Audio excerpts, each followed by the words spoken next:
I've had the unprecedented opportunity to preside over the 2 general elections and fresh presidential election during my 6-year tenure at the helm of the IEBC. As I look forward to my exit from office tomorrow, I will share my reflections of that journey as chairman of the commission. I was appointed in office on the 18th of January 2017, and we took the oath of office on 20th of the same month. In the oath of office, I swore to obey, respect, and uphold the Constitution and all the laws of the Republic, that I would faithfully and fully, impartially, and to the best of my ability discharge the trust and perform the functions and exercise of powers devolving upon me by virtue of the appointment without fear, favor, bias, affection, ill will, or prejudice. And the last sentence, I asked God to help me remain true to this oath. I joined the commission that I had been appointed along with me, with the other commissioners who were 7, to oversee the conduct of the 2017 general election that was less than 7 months away. We had very limited time to understand the infrastructure of the election and architecture of the commission. Additionally, the processes had already been concluded by the previous commission, and there was no time to make any major reviews or adjustments. We conducted the 2017 general election that was nullified, and we held a fresh presidential election as ordered by the Supreme Court on the 23rd of October 2017. And the results of that fresh presidential election were upheld by the Supreme Court in a subsequent petition that was filed. As it will be recalled, one commissioner resigned before the fresh presidential election, and 3 others followed shortly after. And those were very difficult moments as we were just left, the 3 of us. But we had taken an oath of office, and we could not falter on that oath. We had a duty to this country to start preparing for the 2022 general election. Over the last 6 years, we have conducted a number of activities, and some of the notable achievements are when we came in the commission, we found the commission was being managed under 17 regions as had been demarcated by the commission in the country. But we said, as a commission, in line with devolution, we must set up county election officers, and so we set up 47 county election officers. And then these county election officers have been a success story. We have 47 county election managers who oversee the activities of the commission in the constituencies within those counties. And so we have 47 county election managers and then senior election officers in the 290 constituencies who form an increased permanent staff of the IEBC, which to date stands at about 1,000. We also found an institution which did not have policies and procedures, and so we set on a journey to develop various policy manuals and standard operating procedures to address systemic challenges within the commission systems and operations. All the directorates now have policies and manuals, and as we leave the commission, we urge the incoming commission to build on these policies and manuals, revise them where need be, but these documents are the ones that have guided us to operate and manage the 2022 general elections. They provide clear operational and administrative procedures for effective governance and streamlining of the Commission's activities. One of the areas we also came up with was drafting legislations and some bills to Parliament. Although most of these bills have not been looked at, and I'm happy Honorable Deputy Speaker and my learned friend Mr. Sigei, you are here, and the Attorney General is being here. We drafted Referendum Bill 2020, IEBC Amendment Bill 2020, Election Campaign Financing Amendment Bill, and Election Laws Amendment. These bills are still lying in the House, And we urge the Parliament, please look at them and at least prepare them so that this commission can have better legal framework for the next election. This commission in 2022 reduced the cost of election as compared to 2017. We actually reused the technology that we deployed in elections. We only bought 14,000 new KIMS kits, but reused the old ones.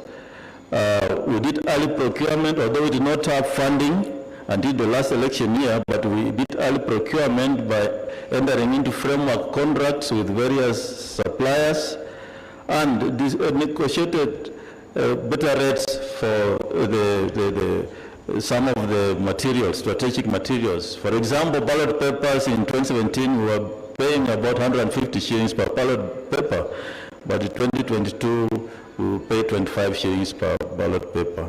So the cost of elections was reduced, but it cannot come down tremendous because we must rely on technology, and technology is expensive. And also our legal framework is what drives the cost of elections, where we must have a certain number of polling stations, not exceeding 700 voters per polling station.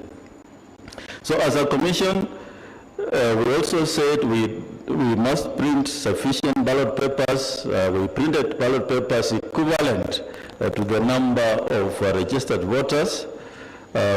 This then served two purposes. One, reduced the cost. Number two, it eliminated avenues that provide opportunity for electoral malpractice like multiple voting or ballot stuffing. So we just had enough ballot papers. And of course, we also, in an area where there's no possibility of eliminating possibility of malpractice, we strictly identified voters using biometric voter identification system and using only the printed register. Manual register was deployed in a few areas where technology failed.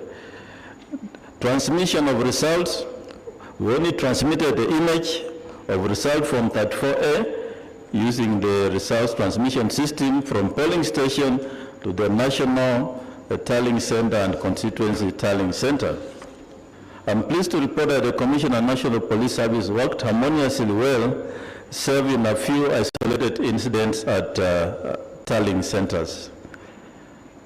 The Commission also developed 17 election manuals that were used in training staff and other stakeholders like judiciary, political parties, and the media.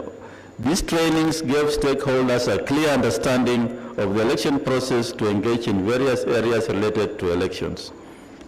We collaborated with the media, Kenya Media Sector Working Group to enhance transparency and ensure a quick flow of information in election reporting the public.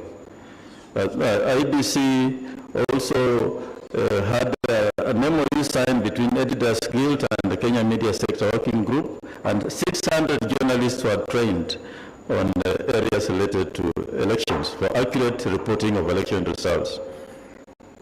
At the Bomas of Kenya, we had the Media Center, which hosted local and international media, and we also had a media consortium which was formed, and the expected outcome was that the media would tally results and announce.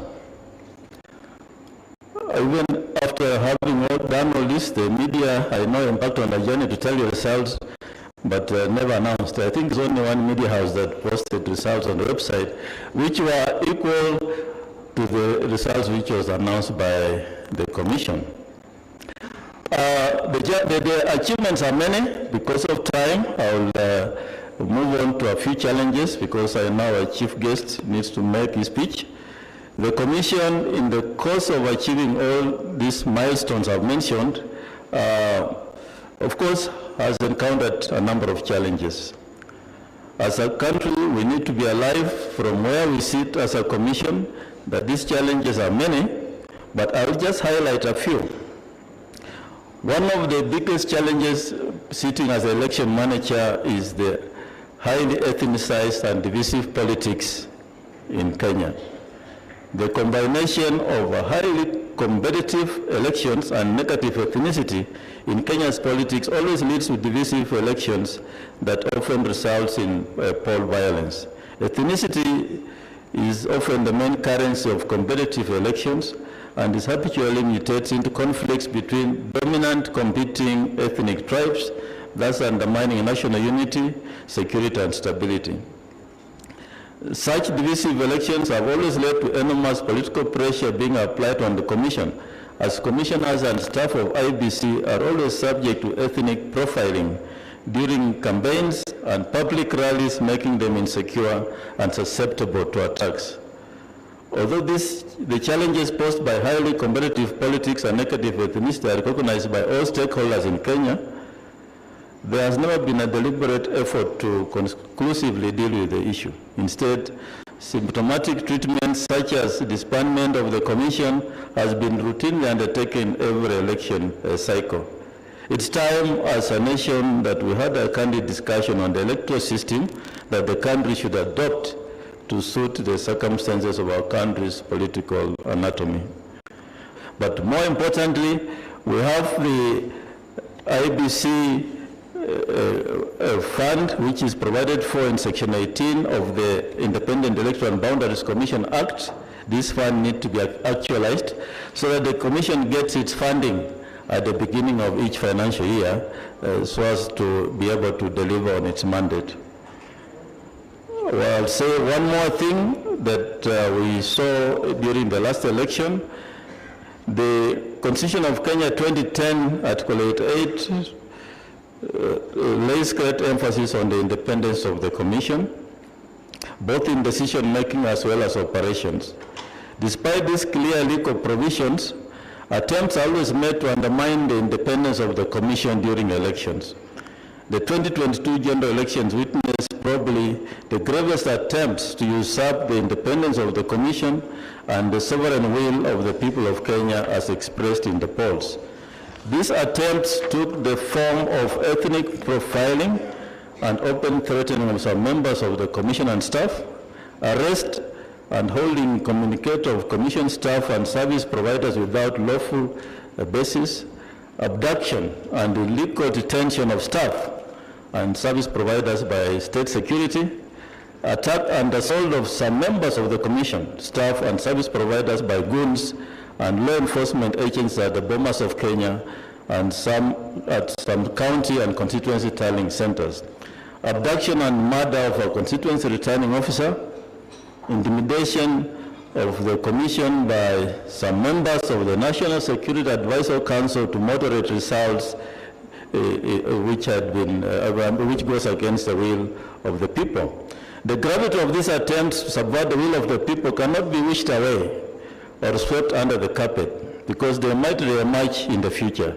For this reason, the Commission wrote to the President of the Republic of Kenya requesting for a public inquiry in respect of the process leading to the declaration of the final results at the bomas of Kenya. The outcome of the inquiry, we believe, will bolster the independence of the Commission and ensure that it maintains the stature contemplated by the Constitution.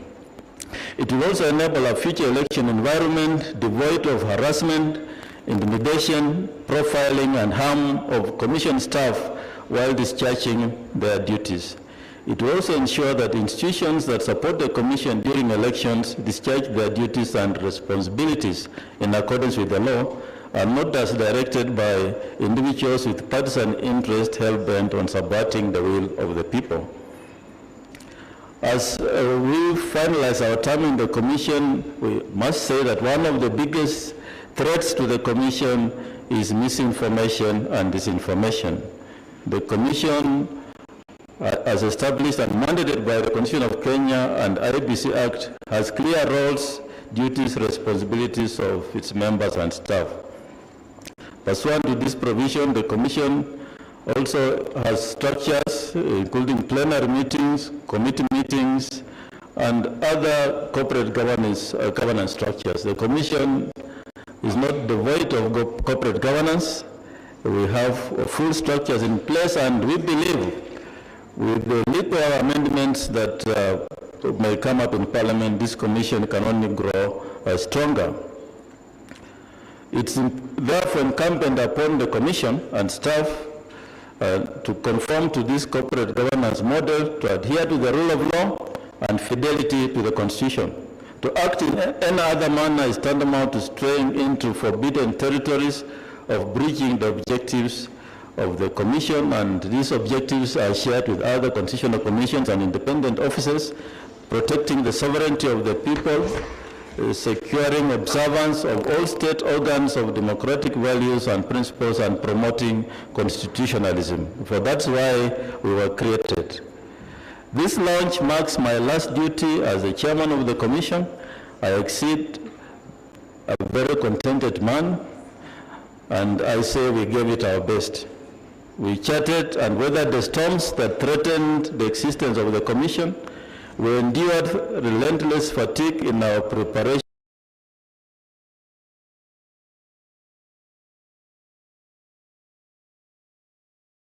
for election. We mastered high courage to overcome perils of democracy and pick the baton from us to take the elections of this country to the next level. I wish to acknowledge the assistance we have been accorded by our development partners, that includes the direct support of UNDP, led deepening democracy programs with the membership of European Union, United Kingdom, the Republic of Germany, Republic of Italy, and Republic of Ireland.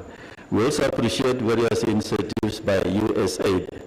Finally, I thank the people of Kenya for this opportunity to serve you the last 6 years. I equally, with abiding respect, am allowed to resolve to vote peacefully, the resolve you made as people of Kenya to vote peacefully during this election. It's a gift that I will cherish and carry with me always. God bless IEBC and God bless Kenya. Thank you very much.